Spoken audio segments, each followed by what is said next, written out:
شكرا ولكن خالد وحيل جوجا هذا لاعب كإسبانيش كإسكو حقيقة رونانتي waxay nagu ahayd ciyaar aad u adag xulka Morocco waxay soo bandhigeen ciyaar aad u qiimo badan wallahi runtii waxaan u istaahilaa wax inta ka wanaagsan inuu halka ku haramay hayn laakiin waxa muhiim ah in groupkan wanka aan u galno ayaa aad nagu muhiim ah anaga waxaana nasugayaa in ciyaaraha dambe aan ka fakirno wixii qaladay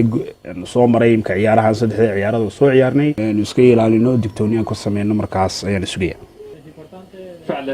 mar labaad baa imka leedii sameeyay qaabkan cusub ee casriga ah ee TV-ga ama Alvara la yiraahdo waliba Saalixiin ayuu ahaa markan oo goolkii labaad isaga ay muujiyeen inaanu offside ahayn warta way fiicantahay iyadu waxay qabanaysaa hawl kale maaha waxay ilaalinaysaa inay yareyso qaladaadka dhacaya ee siluhu arkeen marka weerarada adag la qaadayo adag ku adkaato siluha ay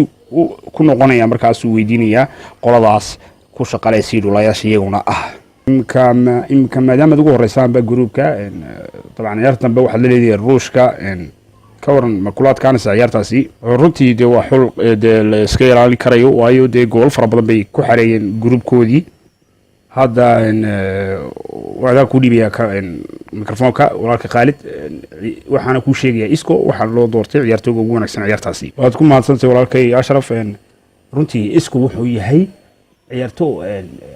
بدل كري عيارته وحكي بدل كري أنا واحد لا يابا لكن زيزو زين الدين زيدان صبابها وسح